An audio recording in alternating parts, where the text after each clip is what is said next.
Shot clock at 10. Conley surveying, 30 feet straight away, 7 to shoot. Working the bounce, 5 to shoot. With 4 crossing over. Sidesteps Westbrook, stripped by Westbrook. West on the upper floor, will dunk with 4 seconds left. It's tied at 90. Westbrook a clean strip of Conley at midcourt, dashed the other way and dunked, and it's even at 90 apiece. Do you believe it? 4 seconds left, timeout Grizzlies. Cowboy giving the ball, here we go. Looking for cutters. Grant comes to it out front. Angle left, lost a 3. Misses, no good. Ibaka's tip goes at the buzzer. Thunder win the game. Thunder win the game. 101-100 doesn't count. Bill Spooner says it does not. He got it off after the buzzer. The refs will take a look. Durant missed a lofting fadeaway 3 angle left short. Ibaka was able to hit the follow. We'll see whether or not it left his hand before the red light illuminated around the backboard and the clock showed 00. The call on the floor is it did not get off in time. We will see what replay shows here. Ibaka went up, tips the ball with both hands, and it will not count. It's not off his hand before the red light illuminates, and the Memphis Grizzlies lead this series 3 victories to 2. Another insane, crazy night in the NBA. Matt Pinto on the calls there. The Thunder will talk about the games. We'll talk about the banishment for life. We'll look at a weird film study. You can decide if you saw what I saw, and major speculation on the coaching front. There's a lot going on. It is tip-off. I go into the drum roll, and just got something caught in my throat. And I don't have any water in here, and I have nothing left in either of my coffee cups. How are you? I'm David Locke. Wow. It's the off season, supposed to be slowing down, and my tip-off gets later every day because I have too much stuff to prepare for the show each and every day, and so I don't get it. It takes me forever to get it ready. That's how nutty things are. Thank you again for everybody that has dropped a appreciation note on Twitter to @Kevin Pelton, @KPelton for that podcast. I hope you listened to it. It was very, very good. So make sure you get that. I might try to track down Kevin Calabro, good friend of mine, who called the Thunder Memphis game last night. That was just an insane game, and to the point which also the one thing I loved about that game is that each coach kind of went to their scheme. Dave Yeager staying with Gasol and Randolph, obviously, and the Thunder really want to go small, and so they played Durant on Gasol for huge periods of the game and got away with it. I don't think Gasol ever took advantage of him for large parts of that game. But that's a crazy series. Washington advanced last night, and the Clippers, under just impeccable leadership by Doc Rivers, which has, I think, almost become the story of the Donald Sterling news, is just how amazing Doc Rivers is as a leader of men and navigating situations. And that's what coaching should be. He's as good as they get. He's really been great in that. All right, let's jump on a bunch of things. The Sterling issue is enormous. I could do an hour on it, and I don't think that's why you're tuning in. My quick thoughts on it are, it's interesting because I was wrong. I was on with Scotty G when it was all breaking on Monday, and I just didn't think they could take the franchise away from him. But clearly, when you have those viewpoints and those opinions, and you have the power to act on those, as a league, you must act swiftly and take care of it, and that's what Adam Silver did. That's the key thing here. I mean, yesterday I said, here's what I think happens whenever, particularly in the 24-hour news cycle, and particularly in the 24-hour news cycle, politics, whatever, or sports talk cycle, we miss the key points. It's nice. It's easy for me. I do a 20-minute podcast. I talk about every issue for like 2 or 3 minutes unless I ramble, and I can just kind of say, and yesterday I said, hey, the issue here is simply the comment, don't bring him to my games. Just that, that comment was the issue. And then I think the extended version where he talked about, I give them houses, that's the key. the key issue on Sterling is he has the power. Like I heard DJ and PK talking about comparing it to Riley Cooper. Riley Cooper, it may have made racist comments. He doesn't have the power to act to do anything with them other than be a menace to those around him. Donald Sterling has as an owner of an NBA franchise, has enormous power to act on those, and that's a power that the NBA had to remove from him. Okay, that is so that's I think the key there. The other aspect here, we'll see how this plays out. This could have long ramifications, or it could go away right away. But my quick angle, and I have felt this largely over the last 3 months. David Stern was a commissioner for the owners. Now, he has to be, right? He's hired by those 30 owners. But he truly was a commissioner of the league for the owners and was very clear about that he was hired by the owners, his job was for the owners, and he had a very adversarial relationship with the players and, frankly, often the cities of the teams in which the teams existed. His job was simply to support his 30 owners and make them as much money. If there's any early indication here, Adam Silver is the players commissioner. Whether it's trying to lengthen the rule by which the time in school, which lets veterans play longer and moves the age up, is good for the players in the league right now. Says this is his primary concern. He talks hugely about international merchandising, which is 50% to the players. And now to the action of yesterday with Donald Sterling was certainly an action supporting the players in this league over the owners. So my initial take is that Adam Silver's early going is that of the players commissioner. Again, I don't want to neglect this and move past it as though it's not the most pertinent issue that the league may have ever seen, that it's not maybe one of the most historical moments, not only in the history of sport, but beyond that.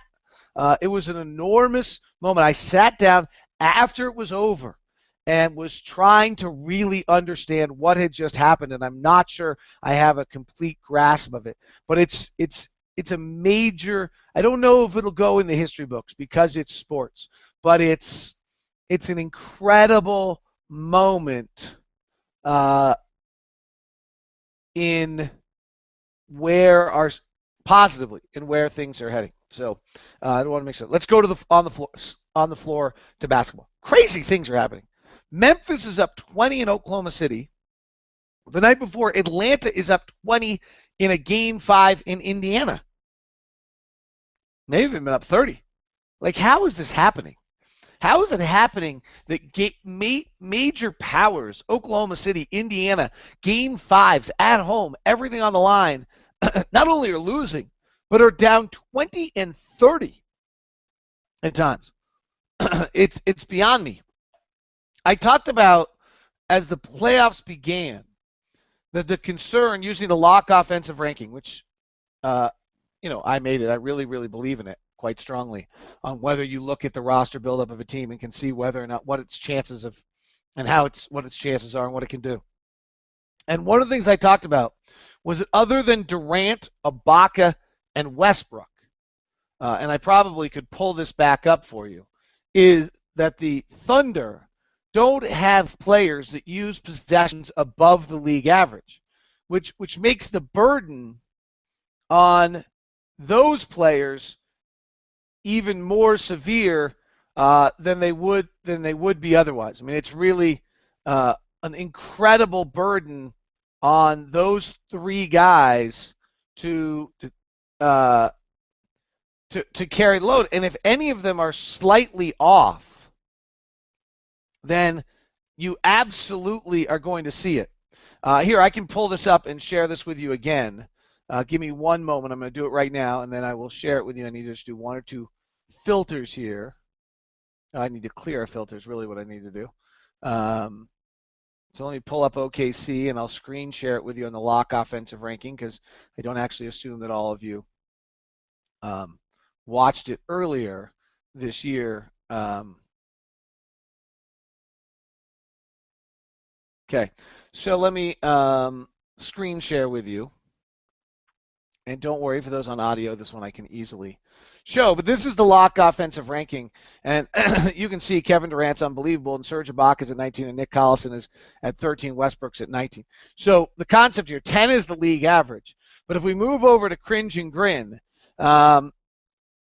anything under 0 is using a possession below the league average. So Durant is at 245, which is just an unthinkable number. I don't even know how to explain it to you, but 0 is league average. Actually, negative 0.15 is league average. So 0 is league average. Came out nicely for me this year. The Durant's, just 200 times better than anyone else, basically. Ibaka is at 55, which is above league average. Collison's above average. And Russell Westbrook sits on the league average on his individual possession use, and he's down. Not another guy on their roster, as you see here, if you look at this, really uses a possession above the league average. That is being exposed right now in the playoffs dramatically. In that, first of all, the burden on Durant, Westbrook, and Ibaka is overwhelming to them. Durant scored 26 points on 24 shots, Westbrook 30 on 31, and Ibaka 15 on 10. They really are getting almost nothing else. Caron Butler had a decent night, hit 4 threes. But Derek Fisher's 2 for 6. Steven Adams plays a minute. Collison doesn't take a shot. Reggie Jackson 2 for 7. Cephalosha 0 for 2. Perkins 1 for 2. I got it that they dominate these guys, but they have no other choice on this team to run it in that fashion. It's really hurting them. And when did they win? They won when Reggie Jackson played out of his head. That's a problem. You can't live by Reggie Jackson playing out of his head. The other one is, Westbrook is 22 of 86, 25% on non-restricted area shots. And Memphis is good enough defensively to decide, we don't care where it is, we're just going to keep you out of the restricted area. And it's really hurting them a great deal. Washington, I sent out a tweet yesterday, should the Jazz follow the Washington model? And I'm sure people's reaction, I haven't checked, was, wait a sec, they haven't won any playoff games, they haven't done anything. But let's look at what I mean by this. So Washington has their stud, which is John Wall, and we don't have that, and that's the key piece. And then they got Bradley Beal. And instead of surrounding Wall and Bradley Beal, and sure, they would have wished that Jan Vesely could have come around, and I'm sure they wish that Otto Porter was better. They've had other shots at guys, and they haven't been able to get them to work. But they have Wall and they have Beal. These are going to be their cornerstone pieces to the franchise. And they surrounded them with veterans. I remember when we were in Washington, I said to Ron at the time, I really like the way they're built. Nene, 12th year. Ariza, 10th year. Okafor became Gortada's a 10th year. Their bench is Harrington, Miller, and Gooden. They have some other young players. Trevor Booker's a 4th-year player. Serafin's a 4th-year player. Singleton, who's not great, is a 3rd-year player. So they do have these other guys, and they are using them. But what they've become is 2 young studs with solid leadership around them. Now, what's interesting for us is I would claim that at this point, Gordon Hayward going into his 5th year and Favors going into his 5th year, they're not young kids anymore. They're veterans. So the way I almost see this working for the Jazz is we get our first stud right now in this upcoming draft, hopefully somebody who's a top 5. And then, frankly, we may be incredibly young for another year. Grab the next piece, number 2, the year after. By that point, you now have Hayward and Favors that are in their 6th year. You have these young guys. You have Trey, who may turn out to be one of the. You have Alec. You have too many young guys at that point. That's a very difficult process. You start to move some of those pieces for the Nenes, for the Gortats, for some of those types of players. Frankly, Washington's going to go as far as John Wall and Bradley Beal take them. And they're going to adjust the pieces around those 2 for the next decade as those 2 lead their road forward. That's their star tandem, and how they build around those 2 is what they're going to do, whether it's going to be whatever the next version of an A is in Gortat. And this is John Wall's first playoff experience. And it's a very good one, and they win this, and they frankly may win the next round as well because they may get Atlanta. And then suddenly John Wall is in the Eastern Conference Finals. And what, frankly, I've used that word too many times today, but what it's really quite similar to is what Kevin O'Connor did with the Utah Jazz. If you look back at what the Jazz did with the original version of a young Darren Williams, a young Carlos Boozer, a fairly young Mehmet Okur, making their first playoff run. If you look back at that 06-07 Jazz roster, what do you see? You see a team that somewhat similar to this Washington Wizards team.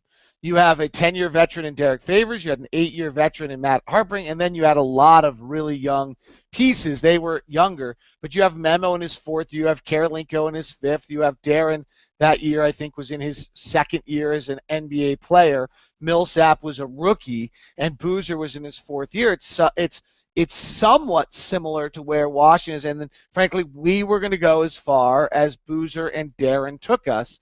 And we won 51 games that year and proceeded the next year. The problem becomes that then by the next year, Harpring has become a non-factor injury-wise, if I remember correctly. Maybe I'm doing that a year early to Matt. Let me look, actually. Matt plays 76 games, so he's a factor, but he's not quite the same. And Fisher's gone. And now all of a sudden it doesn't have the veterans around it, and that team was not as good. It didn't win 51 again. We tried to put in the veterans with Brevin Knight, which was a disaster, and then Matt was really a shadow of that player after that, and then the team never makes the Western Conference Finals again. And as good as it really was, and it had some fabulous pieces, and we tried to adjust, what it lost is that veteran element. I think, it's hard to specifically say how are we doing this, but looking back on those teams, frankly, they were just too young. I mean, by the end, Boozer's you're in your 7th year, and Memo's in 7th year. They're the oldest players on the team. Karolinko's in his 8th. Those guys probably should be ready. Darren's in 4th. Probably need 1 or 2 other vets around it. The Nene 12th year guy, Andre Miller or Al Harrington around, and I think that's what I mean when I talk about the Washington model. It's actually very similar to the model of what the Jazz did on their early run, and you got to surround. And I think that's where we go here. I don't know whether it does mean that Trey, Alec, Ennis, Derek, and Gordon aren't all a part of it. This new piece is probably, hopefully, the cornerstone piece. Hopefully, we get some guy here that's really special, and then he makes the move. But the tough one here is that John Wall is in Gordon Hayward's draft class. He's in his 4th year. You still might be 3 or 4 years out to institute what we're talking about here. Coaching carousel news. Interesting quotes coming out of Steve Kerr's camp that he's considering his options. I'm still just utterly convinced that Golden State's an option. I don't know this for a fact, but I think Golden State's an option. There could be crazy coaches available here. Tom Thibodeau in Chicago, Sam Amico from Cleveland, who's a good national reporter, kind of tweeted out that he thought that relationship may be coming in. There has been a feeling that relationship is on very thin ice, that has been all year long, and that may come to an end. Now, the feeling was that Thibodeau would go become the Knicks coach. I'm not sure that Thibodeau, having coached in Chicago, wants to come to Utah. And though he and Dennis Lindsay do have a relationship, a very strong one, Dennis probably knows him as well as anyone. Tibbs is a tough dude to both cover and play for and be around, but he teaches defense. He has some flaws. He drives this is the fight for the front office. He runs the minute total into the ground. He rides his players incredibly hard. They're exhausted over the course of an 82-game schedule. He's not easy to deal with. If he was easy to deal with, there wouldn't be this issue. But that would be, we talk about getting somebody out of the Van Gundy Thibodeau defensive tree as a possibility, and yet, that could be Thibodeau. I don't know if that's really a possibility, but it's worth looking into. Scotty Brooks has got to be on thin ice here, in that there was the big moment where I think they seriously had extension a few years ago. They seriously thought about whether they were going to make the move, and Oklahoma City could get very interesting here. If I have Oklahoma City's trend here, they lose in Memphis. They go from being an NBA final team to a second round and out team to an first round and out team. That gets hard to keep selling, and you start to look at Kevin Durant's contract status, and I think start to get a little nervous.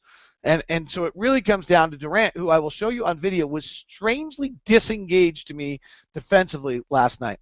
So let's keep an eye on that as well. All right, time for our coaching name of the day. I want to introduce you to Kenny Atkinson. He's in his second year with the Atlanta Hawks. I kind of love what Budenholzer is doing with the Hawks offensively.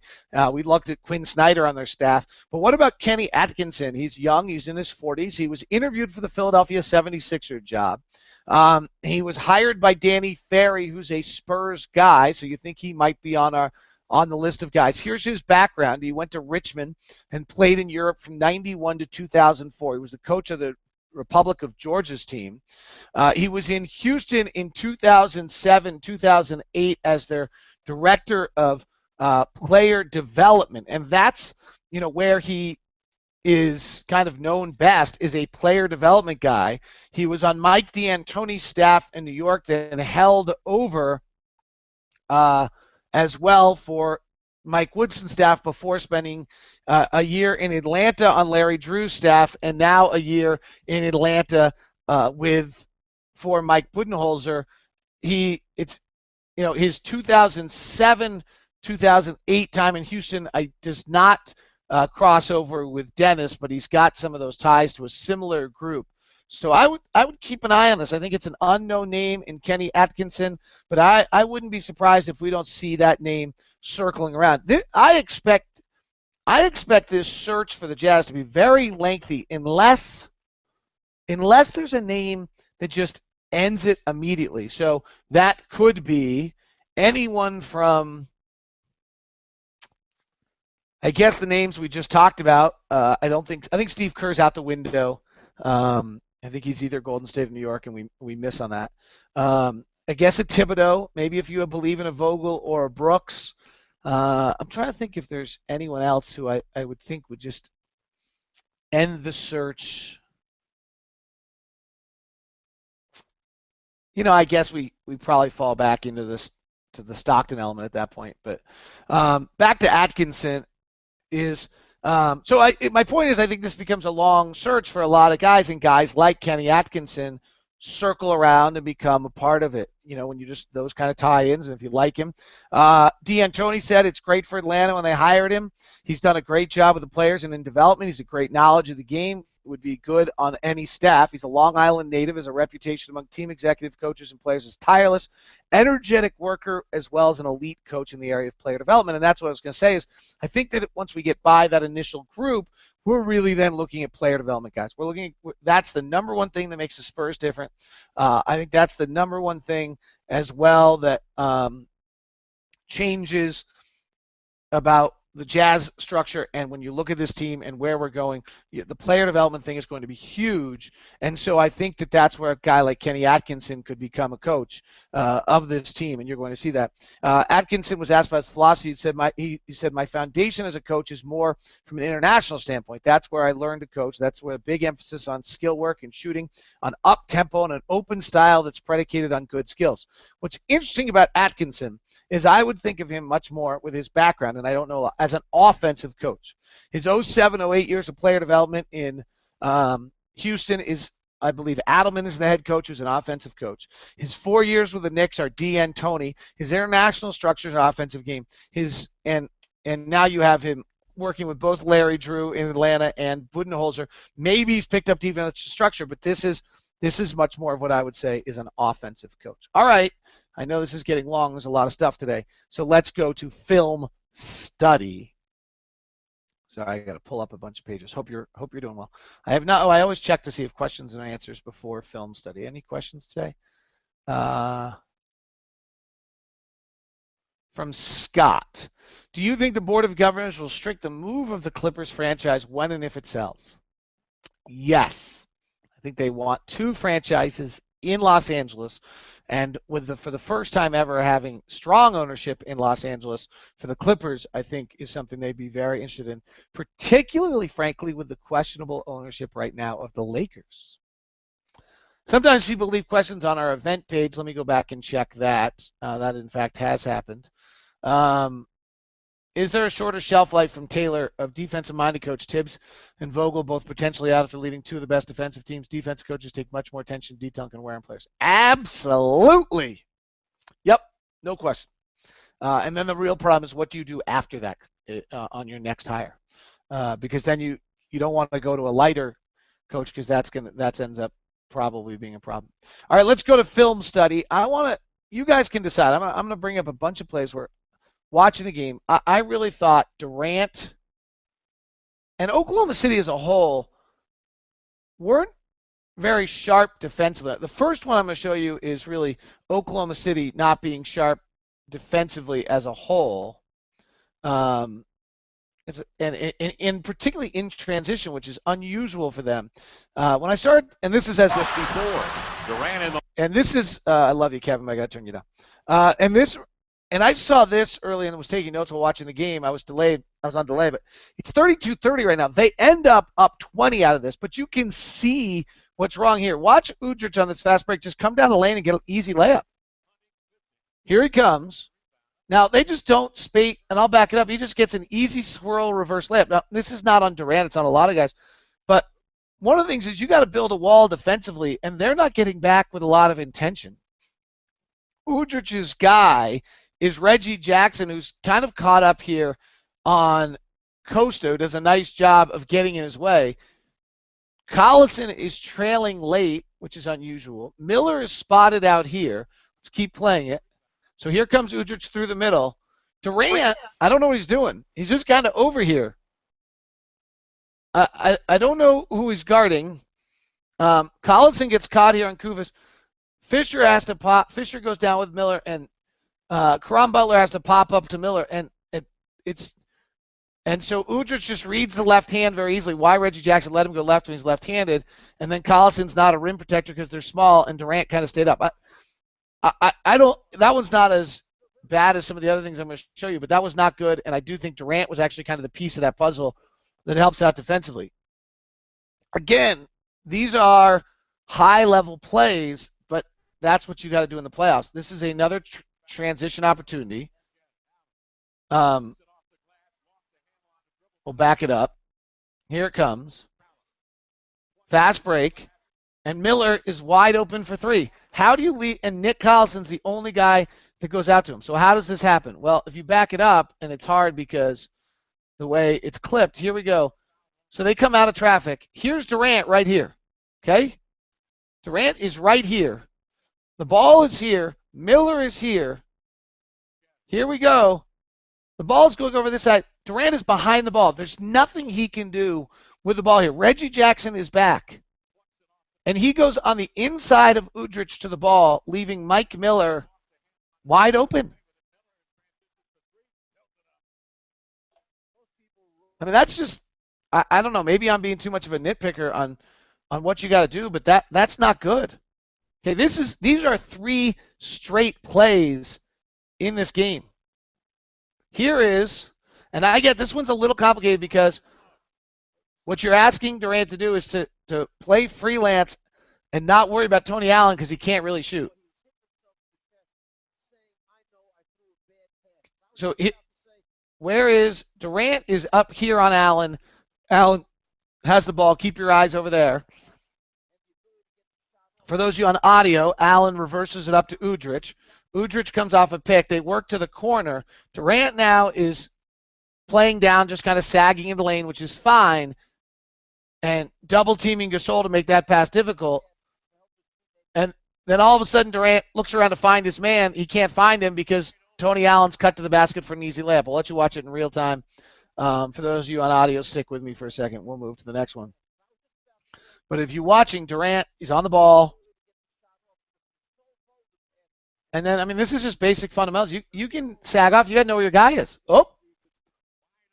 I mean, Durant cuts out to go to the outside to go try to go get Allen outside the three-point line. He's not there. Well, that's where now we move. This is still, I was still second quarter. And, you talking about overtime games. I understand it's very difficult to be engaged every play, but it's a big deal. What did oh, this is another one I'm just going to pick on. I mean, this guy's the MVP, and I think this is unlike him. So I wonder what's going on. And some of this is actually that he's having to guard guys a little differently. So he is guarding Gasol here. Conley and Randolph are going to run a pick and roll on the right side of the floor. They guard it perfectly.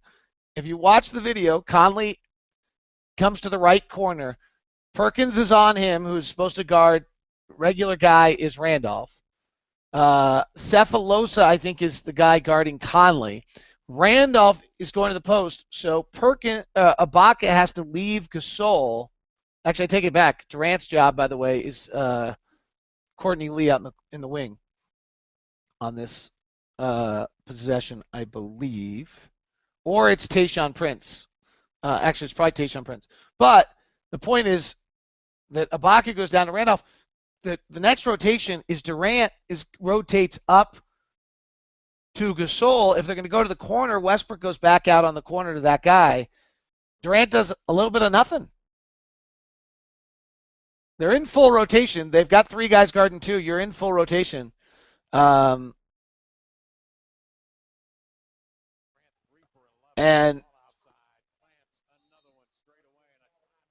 he leaves a wide open jumper.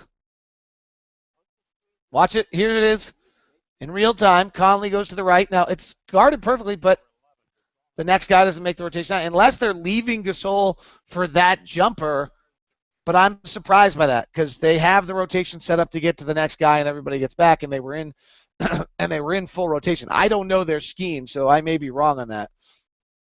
But I kind of doubt. Again, I'm picking on the MVP. Okay, I love him. Like, he's one of my favorite players. I think he's fabulous. But this is what I saw when I watched the game, so I'm sharing it with you.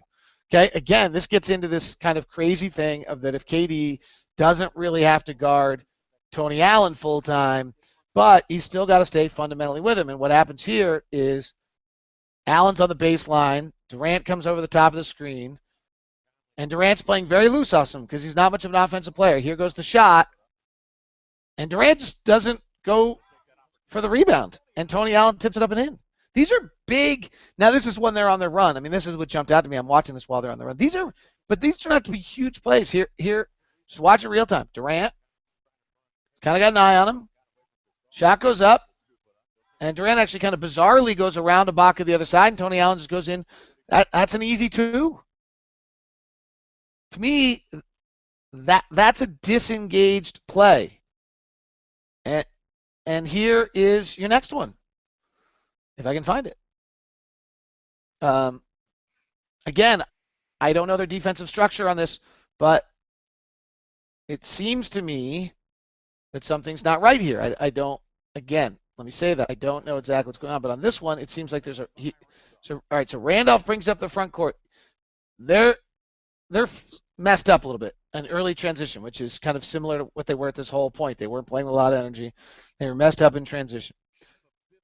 So they run a quick, easy drag in which now Durant's going to end up on Randolph and Westbrook's going to switch back to Allen. Okay, so now that's not what they want, really. Gasol, you can see Gasol, he is pointing right now, hey, that's where we've got to go. We've got to go get Durant guarded here. Ideally, the Thunder would like to flip these two and have Durant back on Gasol. Scott Brooks is also, though, playing Durant at a 4. Okay, so Durant kind of gives and this is hard to beat him up on a little bit because he's got to guard Randolph, but he decides to front and wrap, which might be the right play. The minute it goes high-low, though, he's got to go get back. He does get a shove in the back, and Randolph gets an easy layup. That I show you more because I think it's a beautiful play. I want to watch again. Instead of looking at it as Durant getting beat, because I think that one's really tough. He just got caught in a snatch. Look at how good this is by Memphis. And this is pretty quick recognition. This is why you got to push the ball up the floor and play early offense. 17 on the clock. They're not running a fast break, but they did get an early mismatch. Okay? They immediately go to Conley. Conley and Gasol have played together a bunch. Zach and they've all played together a lot. I mean, look at this 4 guys that are going to make these plays together. Allen, Randolph, Gasol, and Conley. They've played 5 years together, probably at this point. Conley quickly points, says, that's where we're going. Allen astutely clears out. Okay? They all know what they're supposed to do. Allen's guy goes with him. By the way, Ibaka kind of screws it up. He's got to get tighter and deny that pass to Gasol a little bit. Because Durant fronts, they immediately go high-low, and within 6 seconds, they have Randolph for a layup before Oklahoma City can adjust. That's beautiful basketball. All right, we got to look at it because it was the final play of the game. This is fascinating to me. I mean, this is 0.1 seconds difference between winning a series and losing a series. Like, for all this, if this shot goes down, the Thunder are going to win this series. I mean, it's really kind of right now the difference between the Thunder and the Spurs is that the Spurs found a way to win theirs. So, wow, this is really quick on the cut. So here's the final play of the game. Inbound to Durant. Look who's on him. It's Marc Gasol. Marc Gasol left Ibaka, understanding time and score, though it's tight, man. 2.9 seconds left. Leaves Ibaka. Tony Allen stays on. They actually don't have anybody guarding Ibaka at all. Look at this when the shot goes up. They are completely playing that there will not be enough time for an offensive rebound. And sure enough, by a 0.2 second, they get it. If we go back to the beginning of this play, see if I can back it up. It's so tightly clipped. Here's Durant came off a pin down, and Gasol just stayed with him. It's an incredible play because Tony Allen's beat. And would have been pretty tough for Durant to get a pass off there. I don't think there's anything else he could have done. So pretty awesome by Gasol. I mean, that's Defensive Player of the Year stuff, and then they dodge it by 0.2 seconds. Let's go to Lance Jeffrey. Question. I know you're not a Jimmer fan, whatever that means. He's pretty green. No, he's not. He's 24. I'm beating you up, Lance. Do you think Thibodeau should have tried someone like Jimmer to get them some better offense to ease the atrocious offense? No. I mean, we'll see how his career goes. I don't want to beat up on a guy when he's down. But I would just say this. Everyone likes to make the excuse that Sacramento was a bad circumstance for Jimmer. And that's why he didn't get a chance because he was on a bad, selfish team. Okay, the fact is he's now played for 3 coaches, none of which played him. Isaiah Thomas was drafted in that exact same draft, was the last pick of the second round. Jimmer was whatever, the 9th, 10th pick. Isaiah Thomas got plenty of opportunity and played and has had success. Ray McCallum this year ended up getting a chance. But he'll play in this league, I think, for another few years, but never in a major role. There's also a chance he ends up in Europe next year. I mean, there's a chance he's out of the league. Just a chance. All right, that's tip-off. It's a long one. See ya. Wow, 38 minutes. I gotta shorten this thing up.